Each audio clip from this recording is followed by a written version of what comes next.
wait till you see what I got for you today. It's got to be the oldest furnace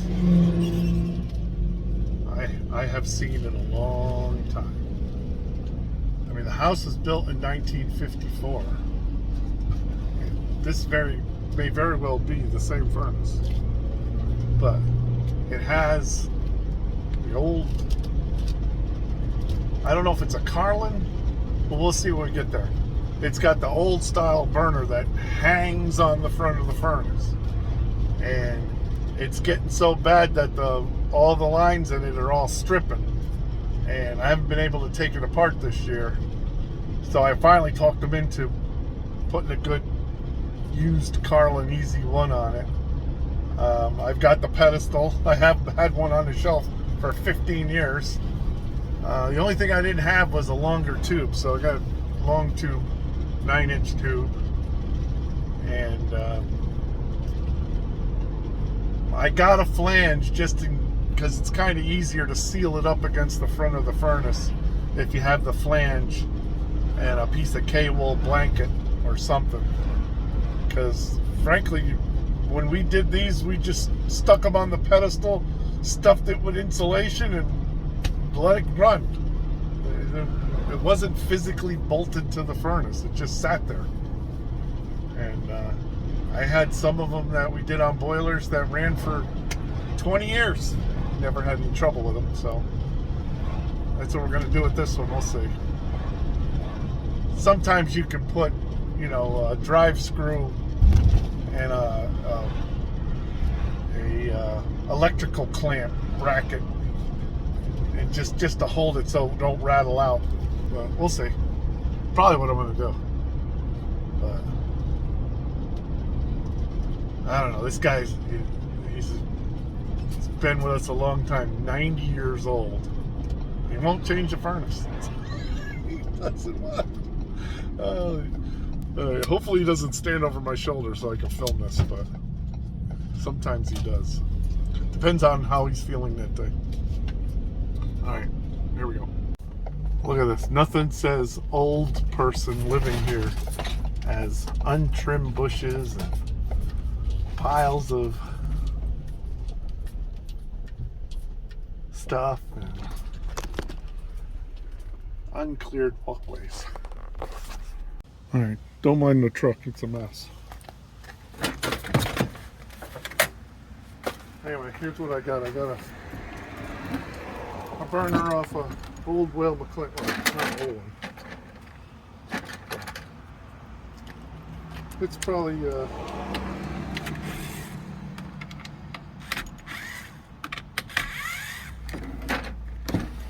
it's got a new motor. Let's see, what year is it? 05. But I think this is one of the warranty ones, and this was only like on the boiler 12 years. So I think we'll be okay.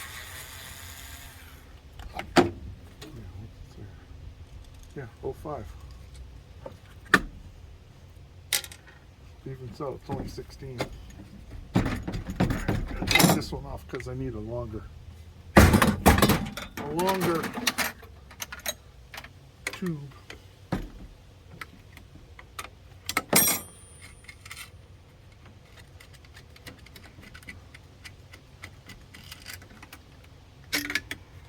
Save that because you never know when you get one that's stripped. It's an American standard.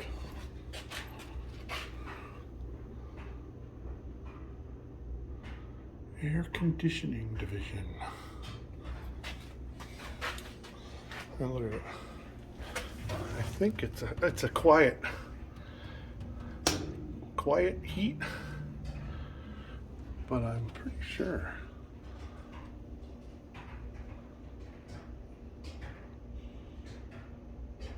I mean, you can't get that motor. It's the big H-frame motor or N-frame. I don't know. It's just giant. But all those fittings where the nozzle is. Are just getting to the point where they're not good. Oh, it's a good thing. Well, we'll see. I brought some bricks in case I have to raise it, but I had a pedestal. There's the pedestal. Alright, let's get this apart. Make sure we gotta get the power on the high limit. So yeah, I think it does come right from here. So if we just hook this one to the burner and get rid of this one, because we're not going to need the stack no more, because it's going to have the cancel. All right. First thing we want to confirm is that the high limit shuts this wire off. So I know you're not supposed to twist it, but here we go. There's the fan. There's the high limit. Okay, so we can hook this wire directly to the burner because it's after the high limit. Shut it off. Okay, now you won't get zapped. All right, so the only wires we need here is the line. Come on out of there. Is these two.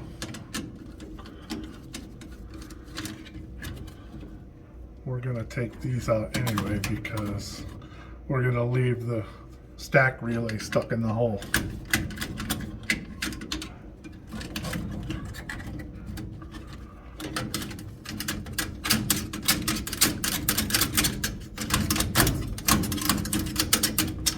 Come on.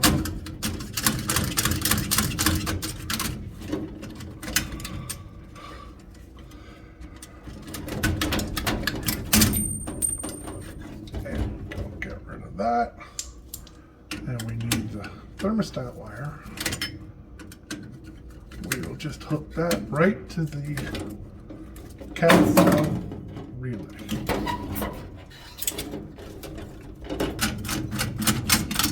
Burner. Hopefully it's long enough.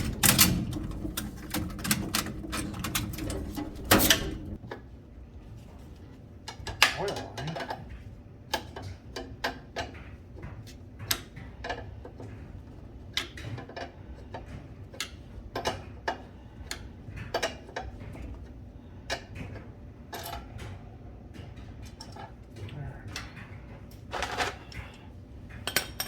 You can see the burner just hangs here. There we go. That one's walking off.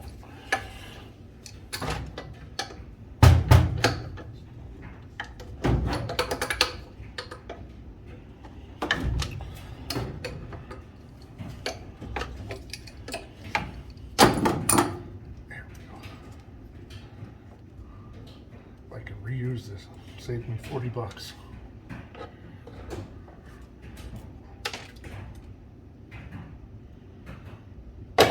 Because I am putting this burner on the cuff.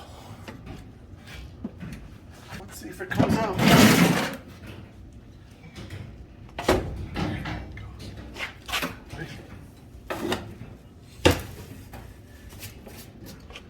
Just freaking hangs there.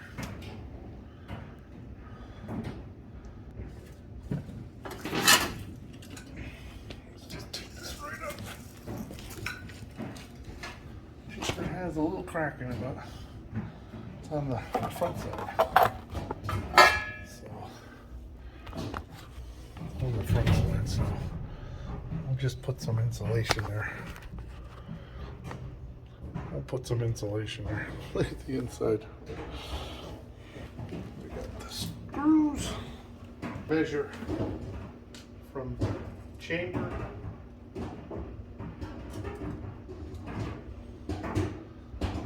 plate, and it's 5 1/4. So you want 5 inches of tube because I want a 1/4 inch.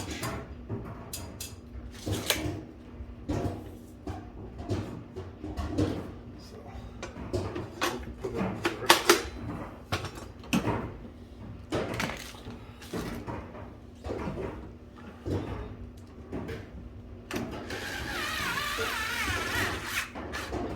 I think that needs a charge.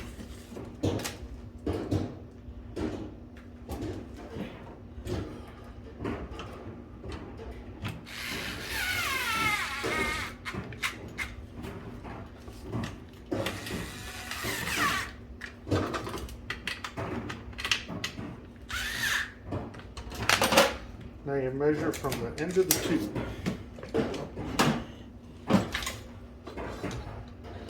to the plate.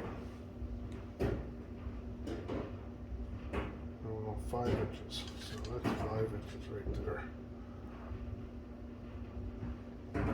Plus you're going to have that cable. So the cable, I think, is a 1/2 inch thick when it's squished. There we go. We can always adjust it because you can see in there.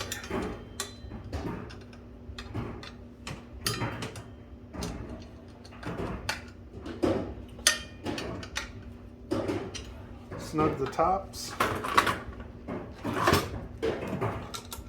crank the bottom a little.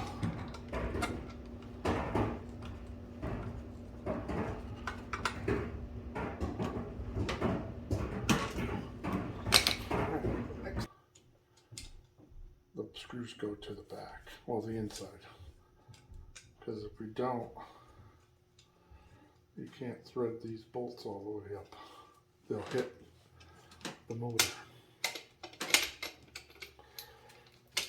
There we go. Right.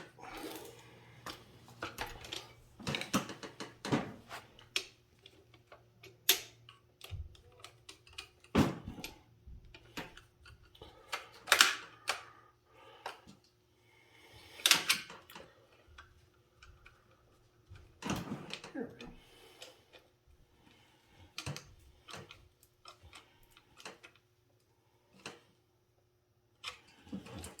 There, how's that? Okay, now set it in place. Let's see how close we are. Oh my God.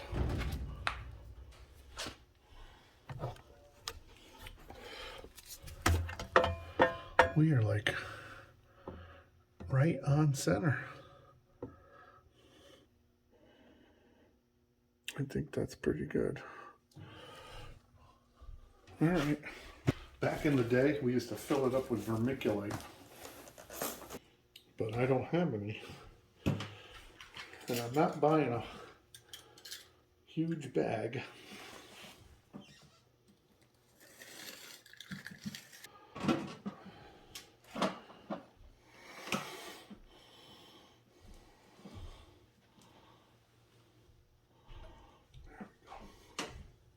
Back in the old days.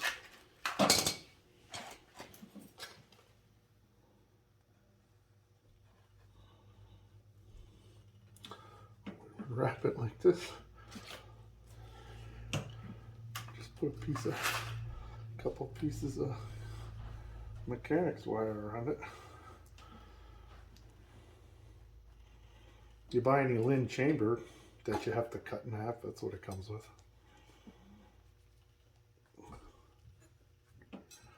You just twist it. Come on now.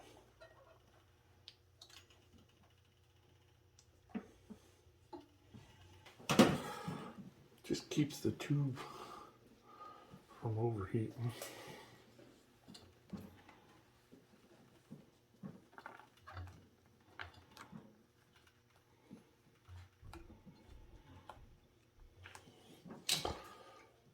Okay.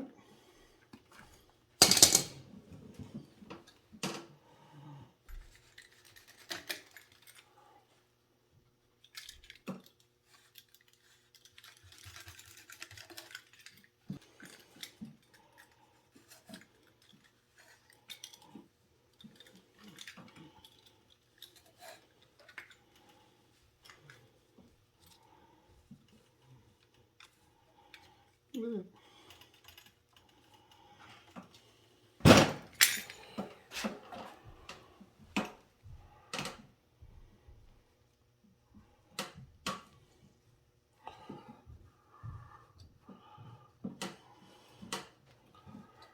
then you just tuck it in. I mean, that's it. That's what we used to do. We used to just cement them.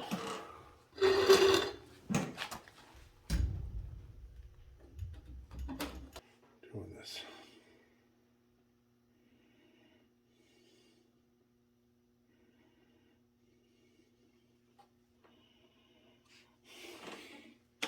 Remember, no tape on oil.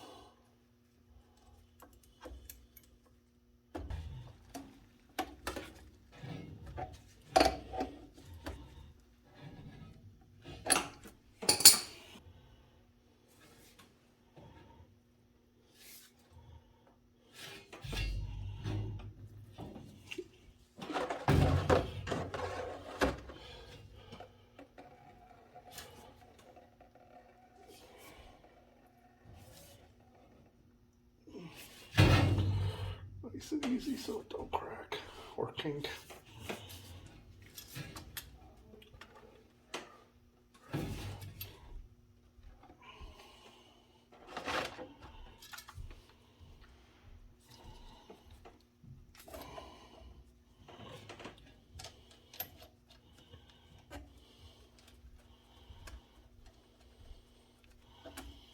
How's that? Pretty professional, huh?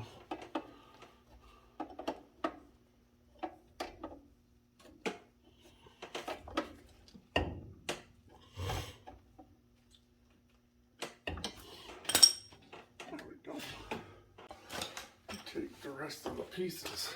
You just stuff them in there. That way.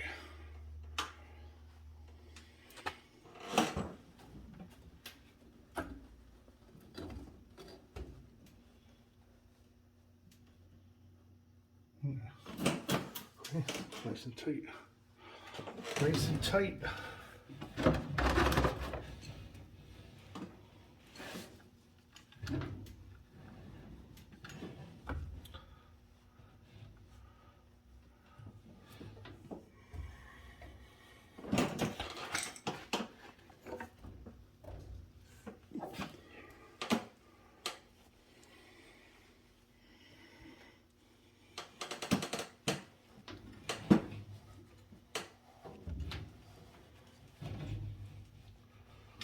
Like I said, I don't have any more vermiculite. I used to have bags of it. And what you do is you just open here, you just dump it in until it's filled up.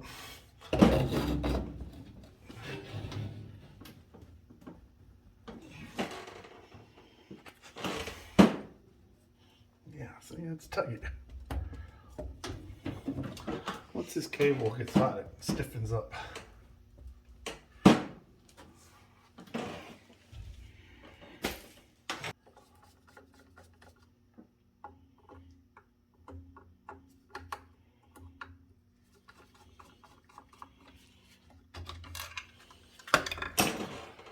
Just come in.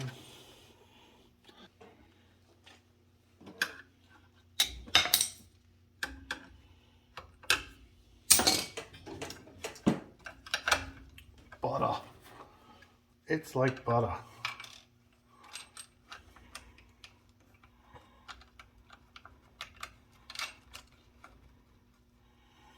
That'll actually stop it from moving too, because it's tight. Okay. Now, this we can get rid of.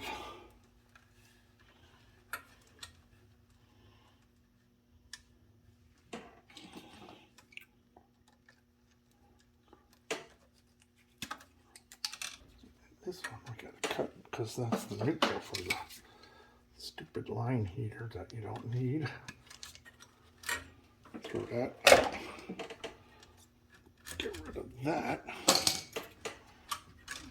Pull this through. And this.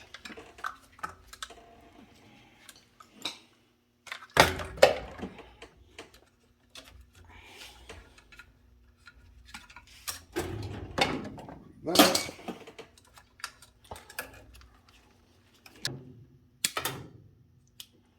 So all we got to do is hook the white to the white.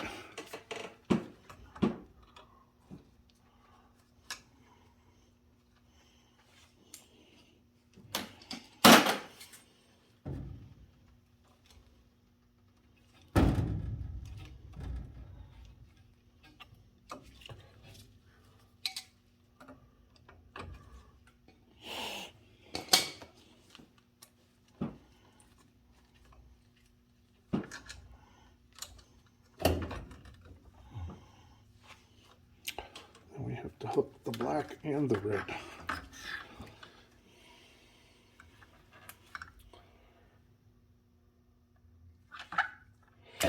The red powers the relay's memory, and the black is actually the limit. So on furnaces, it's only one wire connects to both.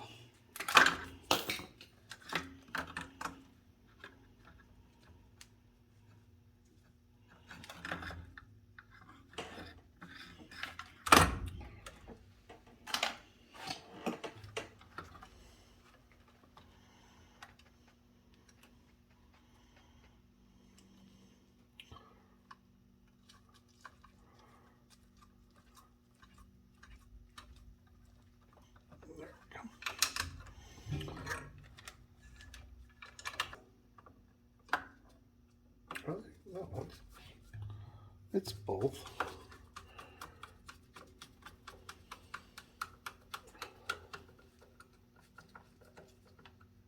All right, on this one we're going to have to use the TNT. That's what this is.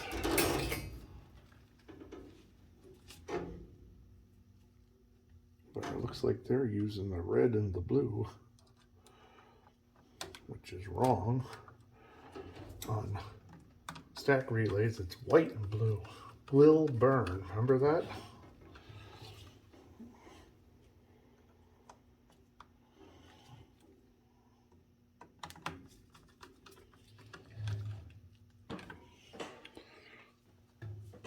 I have to change the plate because the weil-mclain plate is 110, 125.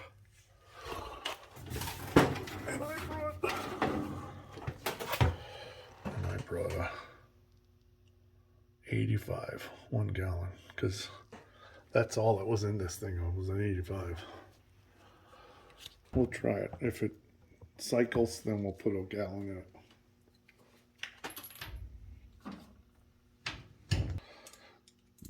Save these plates because they make great shims when you're putting boilers in for the boiler feet. They're galvanized. They're thin, so if you have just a little bit of space to make up. This one comes with everything new when you buy a tube.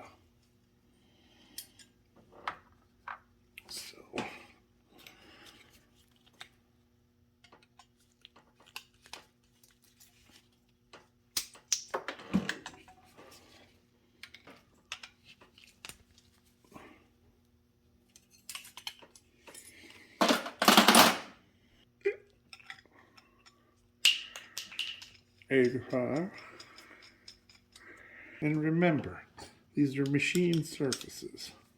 You don't need to crank the hell out of them. That's it. No more than a quarter turn once it's snug. Because what happens is there's no threads for the first 1/16 of an inch. And when you crank it, the threads down here are being yanked out. Anybody that does this, you notice that for the first 2 threads it comes out easy, and then it gets hard because that's where it hits the end threads that aren't stripped. You're killing me, Smalls. about an 1/8 inch forward and an 1/8 inch apart.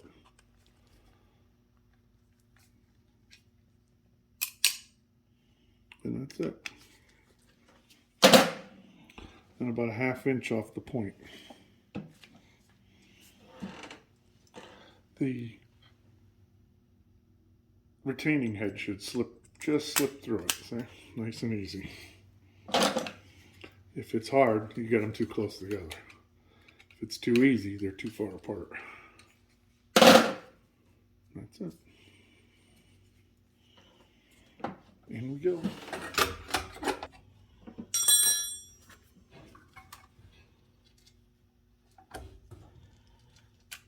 See what happens.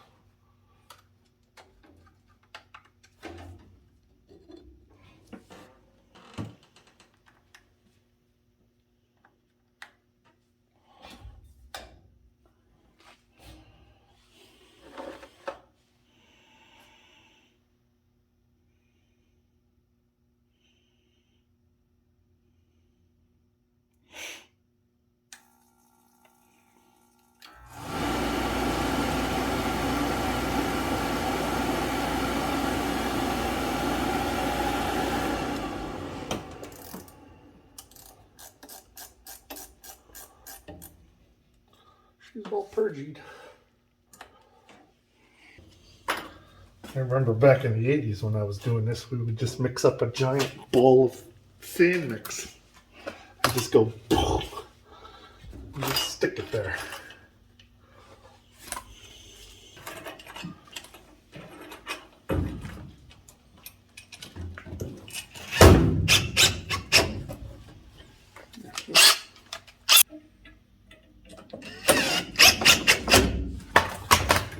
There you go. It'll come out now.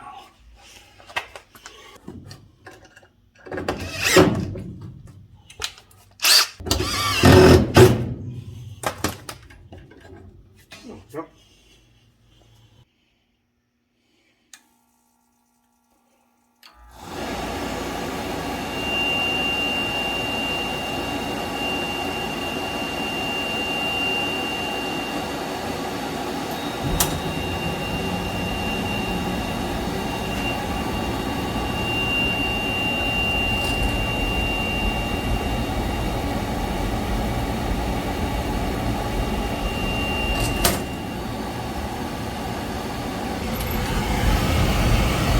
That's better.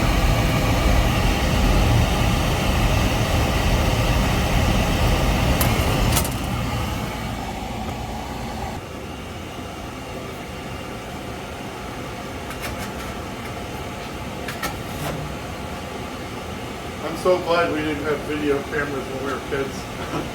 I'll be in so much trouble. It's holding steady right about 140 bonnet temperature, which is... Here's the fitting I'm talking about. That's where the nozzle line adapts. And the end of that brass tube is IPS. And it goes in there and bends and it goes down to the nozzle adapter. It was getting to the point where the threads are so worn, it's not tightening. And yeah, I probably technically could cut it and re-thread it with a die, but you can see it's all munched up from the set screw over the years. I don't even know if it would tap. Ooh, did you hear that pump whistle when it first started? I was like, oh man, I'm gonna have to put a new pump on it. But it shut up after a little bit. So hopefully it's just a hard spot in it from sitting all, it probably sat for 5 years on the shelf, but I always plug the pumps when I take them off. I put the plug that I take the new pump out on and plug the old one. It keeps it wet, because if it dries out in there, you're probably done to make all kinds of noise. American standard, and it's the original. I asked him, I said, it's never been changed, and his father lived in that house since it was built. 1954 or 56, somewhere in there. I don't know. See what it looks like next year with that cable. I mean, back in the day, we used to just use the do-all and fucking just cement the shit out of it all right to the front of the boiler or furnace or whatever. Well, slap them in. Put dozens and dozens of those back in the 80s. All the 40s and 50s boilers with those big Carlin. And we even changed a pot boiler burner. That thing. We had to build a chamber and everything because the pot boiler went underneath the furnace. It was just a bowl that spun on a fan belt. The oil went up to the rim and burned. Just like a centrifugal force made the oil go out to the end. All right. Let's call it in.